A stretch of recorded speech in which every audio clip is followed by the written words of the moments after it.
omsetnya kenapa ya kecil terus ya, sudah berusaha pakai promo, pakai diskon, bikin konten yang bagus, bikin foto yang bagus segala macam, tapi kenapa omsetnya itu rendah ya? Mungkin karena Anda mengalami jebakan-jebakan target pasar yang Assalamualaikum warahmatullahi wabarakatuh. Di sini saya Coach Ino akan memberikan tips-tips ya bagaimana agar bisnis kuliner Anda bisa lebih mudah berkembang, terutama pada segi omsetnya. Kita pada saat ini membahas salah satu tips yang sebenarnya ini penting banget, tapi banyak pengusaha tidak paham sehingga bisnisnya bermasalah. Oke, kita di sini membahas adalah materi bahayanya 3 jebakan target pasar. Sebenarnya kenapa kita membahas kayak gini gitu loh. Jadi, masalah target pasar ini adalah sebenarnya salah satu fondasi untuk bisa meningkatkan omset. Jadi nanti kita akan membahas beberapa jebakan ya, beberapa masalah yang kalau tidak dipahami oleh pengusahanya, mereka akan bermasalah bisnisnya. Sebelum kita membahas pada materi utama, coba deh, menurut Anda, sebagai seorang pengusaha kuliner, kenapa sih bisnis kuliner Anda butuh target pasar yang jelas?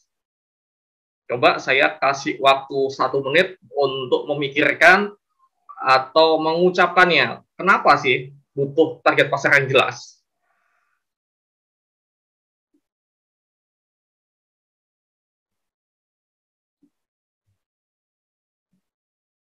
Gimana? Sudah kepikiran ya? Kenapa alasannya? Apakah mungkin alasan Anda membutuhkan target pasar yang jelas adalah agar Anda lebih efisien dalam mengeluarkan anggaran, lebih hemat dalam pengeluaran kos, sehingga benar-benar efisien, hasilnya bisa minimal, tapi hasilnya benar-benar bisa menghasilkan omset yang jauh besar. Atau mungkin ada alasan lainnya, silakan nanti Anda tulis ya di bagian komentar di bawah ini.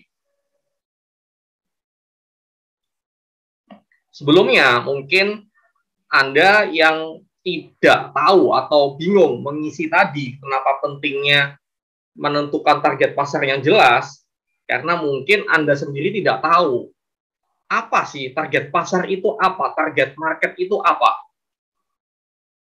Target market adalah sekelompok orang atau sekelompok masyarakat yang Anda benar-benar memfokuskan, mengeluarkan segenap sumber daya Anda, yaitu adalah tenaga, waktu, pikiran, dan biaya, bagaimana agar target pasar yang Anda bidik ini benar-benar banyak membeli di bisnis kuliner Anda. Jadi contohnya ya, kalau Anda sudah menetapkan ya, target pasarnya adalah keluarga muda. Jadi Anda fokus benar-benar serius agar banyak keluarga muda membeli produk Anda. Jadi contohnya ya, kalau umpamanya bisnis kuliner Anda adalah makanan yang bisa dihias, maksudnya bisa dibentuk sehingga anak kecil suka. Meskipun ya produk itu nanti dimakan oleh anaknya, anak kecilnya, tapi tetap yang menentukan, yang membeli adalah keluarganya, yaitu adalah keluarga muda, keluarga yang punya anak kecil. Jadi kalau umpamanya Anda menentukan target pasar saya adalah anak kecil, coach. Oke, harus diperhatikan. Apakah anak kecil ini yang benar-benar memutuskan saya ingin membeli produk Anda? Contohnya ya, banyak salah ya, banyak yang salah kaprah. Pernah tahu nggak ini biskuit Oreo? Kebanyakan orang-orang yang tidak paham menentukan adalah target pasar biskuit Oreo itu adalah anak kecil. Tapi apakah sering kita melihat anak kecil ini datang sendiri ke supermarket membeli produknya, atau anak kecil ini yang benar-benar menentukan, tolong dong beli Oreo. Jumlahnya pasti lebih sedikit daripada itu adalah dari keinginan atau inisiatif orang tuanya untuk membelikan biskuit Oreo ini. Jadi kita harus tahu ya bedanya target pasar dan yang mengkonsumsi. Karena kalau umpamanya keluarga muda itu beda ya. Jadi tetap kalau yang dimakan adalah produk untuk anaknya, tapi yang menentukan membeli produknya itu brand apa. Jadi istilahnya target pasarnya adalah keluarga muda, bukan anak kecil. Jadi bagaimana? Anda sudah paham ya?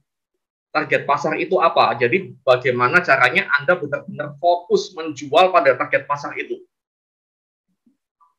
Oke, mungkin dari Anda bertanya-tanya, buat apa sih membahas tentang jebakan target pasar itu, maksudnya apa, tujuannya apa yang akan Anda dapatkan?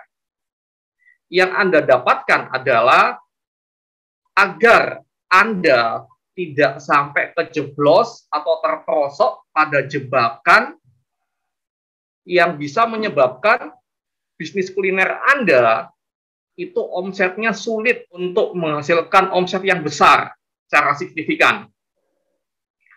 Jadi nanti kita akan bahas ya beberapa jebakan, maksudnya adalah sebenarnya harus bisa Anda lalui kalau ngerti ilmunya. Jadi jangan sampai omset Anda ternyata selama ini kecil karena tidak memahami tentang konsep jebakan ini. Nanti kita akan cek ya, apakah Anda mengalaminya apa tidak. Jadi Anda bisa mengukur omset Anda itu gimana, apakah memang omsetnya kecil tidak bisa naik berkali-kali lipat karena jebakan ini atau tidak. Oke, kita sudah membahas ya, mulai membahas. Di sini kita akan membahas 3 macam jebakan target pasar. Silakan dicatat baik-baik ya. Jebakan pertama adalah kalau ada pengusaha kuliner yang berkata, target pasar saya adalah semua orang. Saya banyak ya mengisi seminar yang pesertanya 30, 50, atau 100 pengusaha. Selalu aja ada pengusaha yang berkata, target pasar saya adalah semua orang. Jadi, kalau dia menyatakan hal itu, dia sudah tidak paham dengan ilmu penjualan yang benar-benar dasar. Jadi kalau dia target pasarnya adalah semua orang, seberapa capeknya dia melakukan segala sesuatu tapi omsetnya kecil aja. Jadi dia itu berusaha ya mendatangkan banyak orang, anak mahasiswa berusaha didatangkan untuk membeli produknya, keluarga muda berusaha didatangkan untuk membeli produknya, anak kuliah, dan banyak orang. Jadi karena usahanya itu untuk menjangkau semua orang, dia tidak bisa fokus. Sehingga keluar banyak sumber daya, terutama biaya, tapi omsetnya gitu-gitu aja. Jadi kalau Anda tidak memahami tentang jebakan ini, ya tidak heran kalau omset Anda tetap masih kecil. Kalau ada pengusaha yang mengatakan seperti kayak gitu, artinya ada 2. Pertama, dia tidak paham arti target pasar, yaitu adalah mereka mungkin mengartikan target pasar itu adalah semua orang yang bisa menikmati atau mengkonsumsi produk kulinernya. Padahal target pasar bukan itu kan yang kita bahas. Jadi target pasar itu adalah bagaimana Anda memfokuskan bisa menjual pada target pasar itu. Kedua, artinya mungkin dia sedang bingung. Jadi sedang bingung target pasar. Siapa ya target pasarnya ya? Sebenarnya saya sebagai coach bisnis kuliner yang sejak 2014 ya, saya punya tools untuk bagaimana menentukan target pasar yang benar-benar tepat. Jadi ada toolsnya, bisa dihitung, bisa diukur, dan data ini bisa dipertanggungjawabkan. Tapi kita tidak membahas hal itu ya. Jadi kasihan sekali kalau umpamanya ada pengusaha yang tidak paham arti target pasar dan sedang bingung menentukan target pasarnya siapa. Jadi kalau umpamanya dia bingung, dia tidak tahu, dia memfokuskan menjual pada siapa produk kulinernya. Nomor dua, ya, jebakan nomor dua adalah dia tidak tahu bedanya target pasar dan bonus pasar. Jadi kita sudah bahas ya, target pasar itu adalah sekelompok orang yang kita benar-benar berusaha mendatangkan mereka sebanyak-banyaknya untuk membeli produk kita. Kalau bonus pasar, yaitu adalah semua orang di luar target pasar itu. Contohnya ya, tadi kita membahas ya, produk Anda, target pasarnya adalah keluarga muda. Apakah tidak boleh seorang mahasiswa membeli produk Anda? Apakah dilarang? Jangan-jangan nggak boleh membeli produk saya karena ini khusus untuk keluarga muda loh. Kan nggak mungkin kayak gitu. Jadi kalau ada mahasiswa ingin membeli produk Anda atau mungkin ada seorang nenek-nenek ingin membeli produk Anda, nggak masalah. Jadi semua orang di luar target pasar itu adalah bonus pasar. Jadi seperti kata-katanya bonus ya. Bonus itu adalah hadiah. Maksudnya kalau dia atau mereka membeli produk kita, bonus pasar ini, alhamdulillah, rezeki untuk kita. Tapi kalau tidak beli, ya tidak mengapa, nggak masalah, karena kita tidak menargetkan mereka menjadi target pasar kita. Jadi kalau tadi ya, target pasarnya adalah keluarga muda, kalau ada mahasiswa membeli produk Anda, ya alhamdulillah, kita layani seperti biasanya. Tapi kalau tidak banyak atau bahkan tidak ada sama sekali mahasiswa membeli produk Anda, ya nggak masalah, karena mereka bukan target pasar Anda. Tapi yang jadi masalah adalah kalau Anda menentukan target pasar Anda adalah keluarga muda, tapi ternyata hanya sedikit keluarga muda yang membeli produk Anda. Jadi itu artinya di bisnis kuliner Anda ada masalah. Pertama, masalahnya Anda tidak bisa mengundang target pasar yang ditetapkan untuk membeli produk Anda. Jadi Anda mungkin biasanya cuek-cuek aja, tidak berusaha untuk menargetkan atau menghubungi mereka, atau membuat produk, promo, atau juga program sehingga target pasar keluarga muda banyak membeli produk Anda. Atau juga ternyata produk Anda tidak cocok. Maksudnya tidak terlalu cocok untuk keluarga muda. Karena itu, agar Anda tidak sampai salah ya, keliru menentukan target pasar, mungkin Anda bisa konsultasi pada saya. Jadi kami ya ada tools-nya, ada alatnya untuk menentukan target pasar yang benar-benar tepat. Jadi sudah paham ya bedanya target pasar dan bonus pasar. Jadi kalau umpamanya tidak paham, itu berbahaya. Sehingga bisa menyebabkan omset bisnis kuliner Anda tetap kecil, seperti itu-itu aja. Sulit untuk berkembang pesat, naik berkali-kali lipat omsetnya.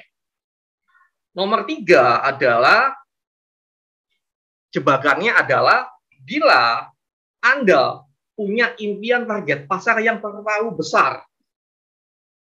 Jadi istilahnya, angan-angan Anda terlalu besar, tapi sebenarnya tidak cocok. Jadi ada ya salah satu teman kami, dia itu penjual nasi geprek.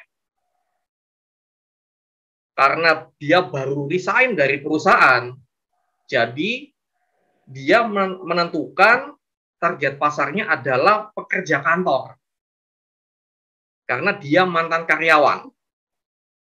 Tapi masalahnya tempat jualan dia itu benar-benar jauh dari target pasar yang dibidik.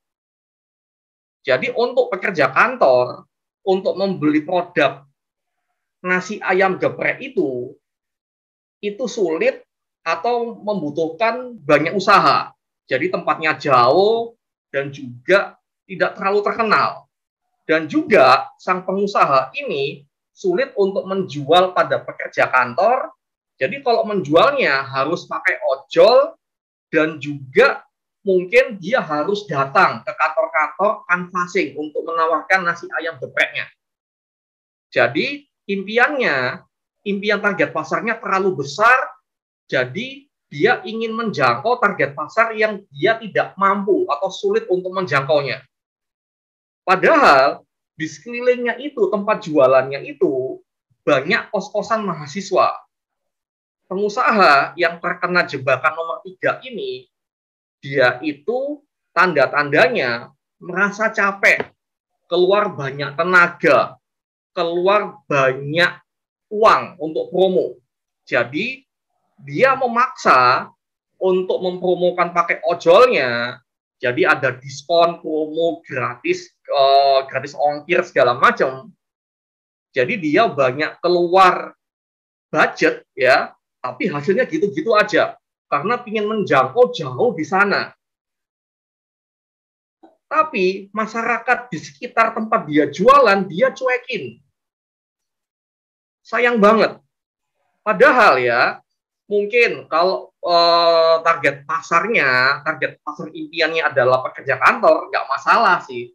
Tapi agar cash flow bisnis kuliner dia tetap sehat, dia juga coba untuk menargetkan orang-orang sekitar, yaitu adalah kos-kosan mahasiswa.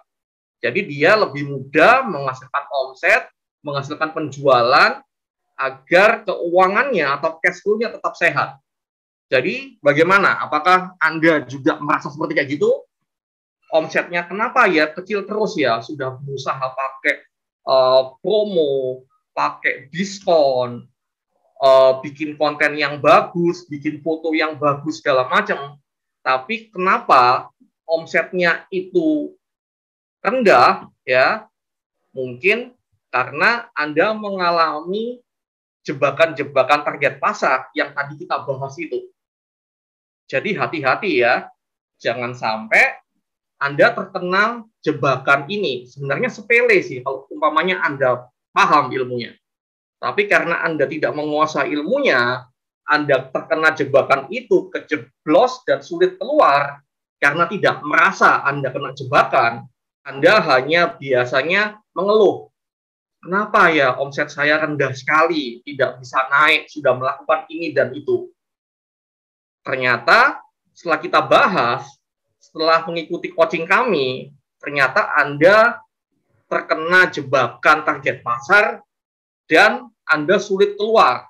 Jadi semoga ya yang saya bahas kali ini benar-benar bermanfaat untuk bisnis kuliner Anda, terutama untuk usaha meningkatkan omset. Saya Inno Coach Bisnis Kuliner, sukses selalu. Assalamualaikum warahmatullahi wabarakatuh.